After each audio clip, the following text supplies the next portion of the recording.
हमारे देश के समस्त बहादुर सैनिकों जिन्होंने देश की अखंडता और संप्रभुता को अक्षुण्ण रखने के लिए अपना सर्वस्व न्यौछावर कर दिया है, को नमन करता हूं। और इंटर सर्विसेज ऑर्गेनाइजेशन बिल 2023 के बारे में जो बातें मैंने रखी हैं, सभापति महोदय, हमारे साथ ठीक सामने यहाँ पर शोर शराबा हो रहा है। यदि आपकी इजाजत हो तो मैं पीछे जाकर प्लीज ऐसी स्थिति में मेरे द्वारा विचार करना यह संभव नहीं है। सभापति, मैं आपकी इजाजत चाहता हूँ। ऐसी स्थिति में मैं यहाँ से नहीं बोल सकता, इसलिए आपकी मैं परमिशन चाहता हूँ ताकि मैं पीछे जाकर अपने विचार जी थैंक यू। कि हंगामे के कारण माननीय मंत्री जी को किसी अन्य सीट से अपनी बात कहनी पड़ रही है, ये अच्छी बात नहीं है। ये प्लीज अपने स्थान पर जाइए, शांति रखिए। माननीय सभापति महोदय, मैं आपकी अनुमति से inter services organisation command and control and discipline bill 2023 पर विचार किए जाने का मैं प्रस्ताव करता हूं।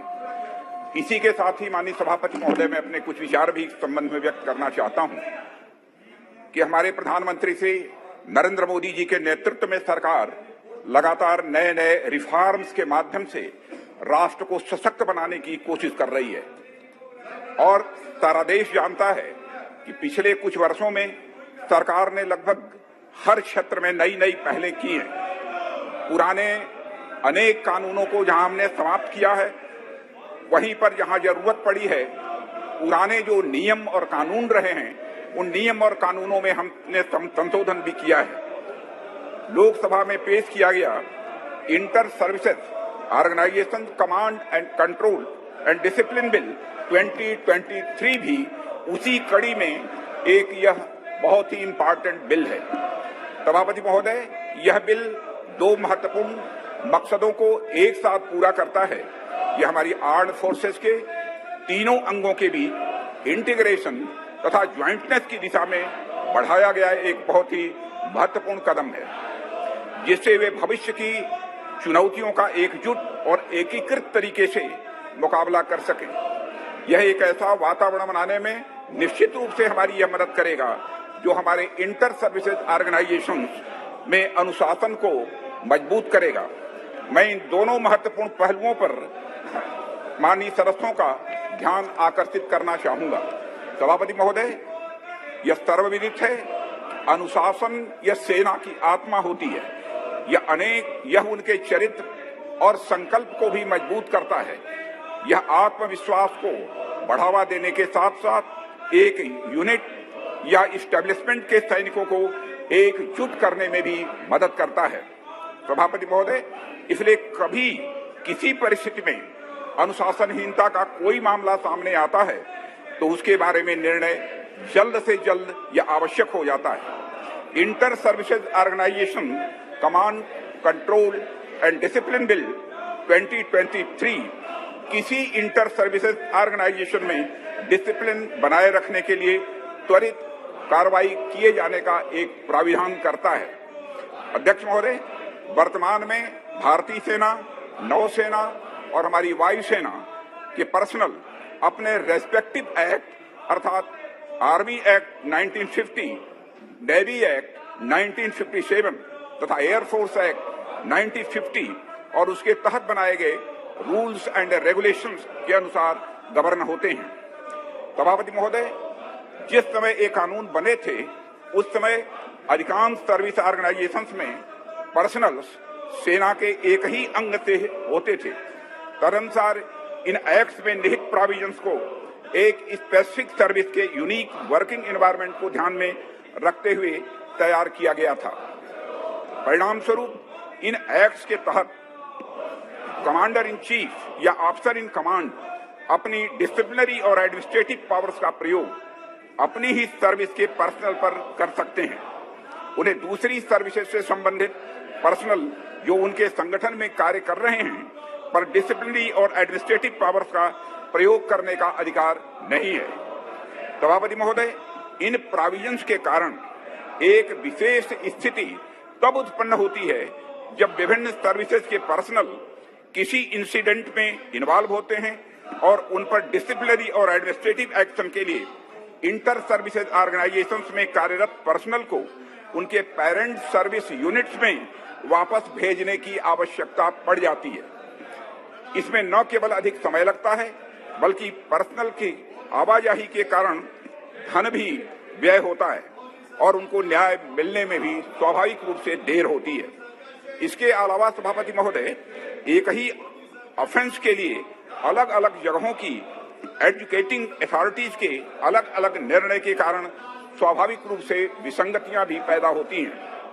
इसलिए सभी इंटर सर्विस ऑर्गेनाइजेशंस के प्रमुखों के लिए उनके ऑर्गेनाइजेशंस में डिसिप्लिन को बनाए रखने के लिए और उनके कर्तव्यों के उचित निर्वहन के लिए एक इनेबलिंग एक्ट बनाने की आवश्यकता महसूस की गई है।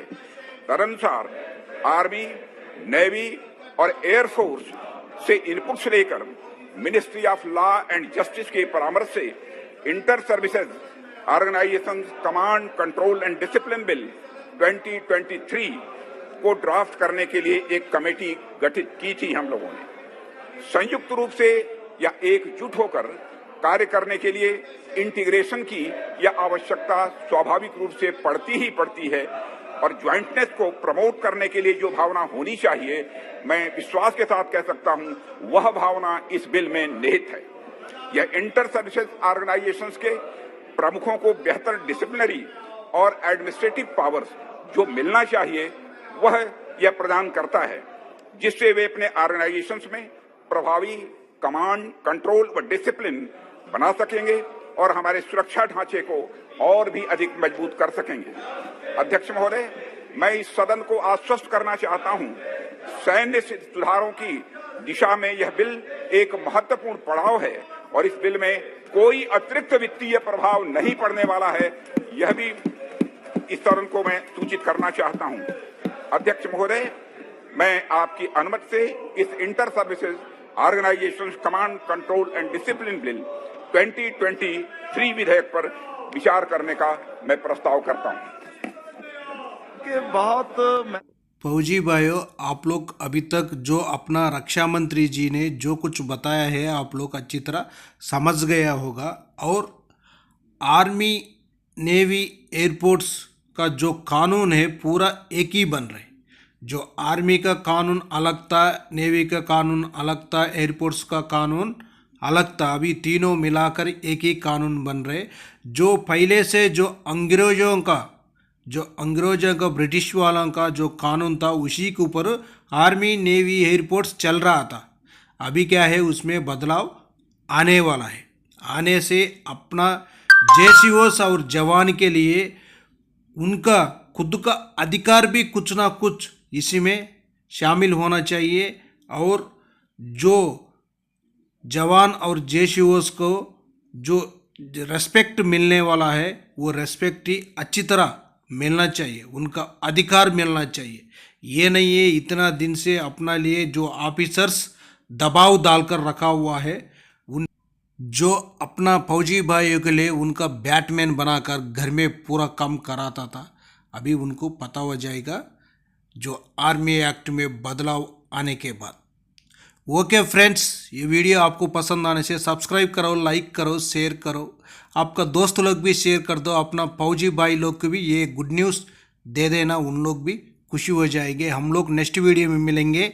जय हिंद, जय भारत।